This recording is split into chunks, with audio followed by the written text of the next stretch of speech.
Saat kita berbicara tentang Luffy, maka kita tidak dapat melupakan topi jeraminya yang telah menjadi ciri khas semenjak awal petualangannya.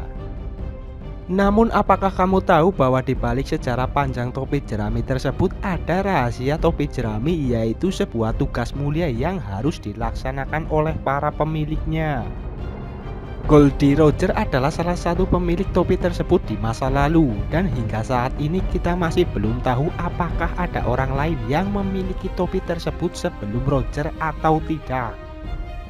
Pada suatu titik dalam perjalanannya, Roger memberikan topi tersebut kepada Shanks. Kapan dan mengapa dia memberikan topi tersebut masih menjadi suatu misteri. Namun Roger melihat sesuatu dalam diri Shanks yang membuat dirinya harus memberikan topi tersebut kepada anggota krunya tersebut. Anehnya, Shanks dan Roger tidak dikenal karena topi jerami yang mereka kenakan. Shanks lebih dikenal sebagai nama Red Hair, dan tidak ada satupun anggota veteran angkatan laut yang mengenali topi yang Luffy kenakan sebagai milik Roger ataupun Shanks. Karena banyaknya waktu yang dia habiskan menggunakan topi tersebut, Luffy telah menjadikan pemberian Shanks sebagai bagian dari identitasnya sendiri. Dan pada saat ini semua orang mengenali Luffy dengan nama Star Hat Luffy, atau yang biasa disebut Luffy si topi jerami. Saat Shanks bertemu dengan Whitebird dan Rayleigh, mereka berdua menyadari bahwa Shanks tidak lagi menggunakan topi jeraminya. Namun hal ini tidak begitu mengejutkan karena mereka berdua telah mengenal Shanks pada waktu dia masih menjadi anggota kru Roger. Sebelum Shanks dan Roger dikenal sebagai salah satu bajak laut terkuat, mereka berdua menyerahkan topinya kepada orang lain. Shanks memberikan topi jerami pemberian kaptennya kepada Luffy dan memintanya untuk mengembalikan topi tersebut setelah dia menjadi bajak laut yang hebat. Walaupun Luffy bertemu Shanks sebelum dirinya menjadi seorang raja bajak laut, dia tidak akan mengembalikan topinya dan Shanks juga tidak akan menerima topi tersebut. Tujuan utama Luffy untuk menjadi seorang bajak laut yang hebat adalah dengan menjadi raja bajak laut. Dan setelah dia berhasil melakukan hal ini, maka dia dapat mengembalikan topi tersebut kepada orang yang dia anggap sebagai pahlawan. Kita mungkin tidak akan melihat Luffy kehilangan topi jeraminya sebelum menjadi seorang raja bajak laut.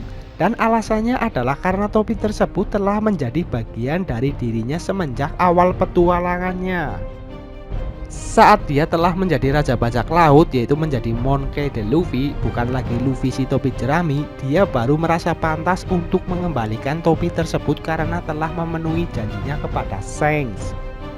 Namun pertanyaannya adalah apakah Shanks tetap ada pada saat Luffy mendapatkan gelar tersebut? Topik ini masih menjadi suatu hal yang diperdebatkan oleh banyak orang mengenai rahasia topi jerami tersebut. Namun sepertinya hal ini harus terjadi agar cerita One Piece dapat terus berlanjut dan posisi Raja Bajak Laut diberikan pada pemilik baru topi tersebut nantinya. Salah satu alasan yang mendukung perkataan tersebut adalah makam Ace dan Whitebird yang dihiasi dengan barang milik mereka. Hal yang sama dapat terjadi kepada makam Shanks, makanya Luffy dapat meletakkan topi jerami miliknya untuk menghiasi makam pahlawannya tersebut. Namun hal ini sedikit tidak sesuai dengan tradisi topi jerami yang diberikan kepada seorang penerus untuk menjadi seorang bajak laut yang hebat. Alasan lainnya berhubungan dengan Makino dan anaknya yang misterius. Setelah dirinya menjadi seorang raja bajak laut, ada kemungkinan Luffy akan kembali ke kampung halamannya dan bertemu dengan anak Makino yang juga merupakan anak dari Shanks. Sama seperti yang terjadi pada Roger dan Shanks, dia melihat suatu hal yang mengikatkan dirinya kepada Shanks dan meminta kepada anak tersebut untuk meneruskan perjuangan para pemilik topi tersebut untuk menjadi seorang bajak laut yang hebat di masa depan.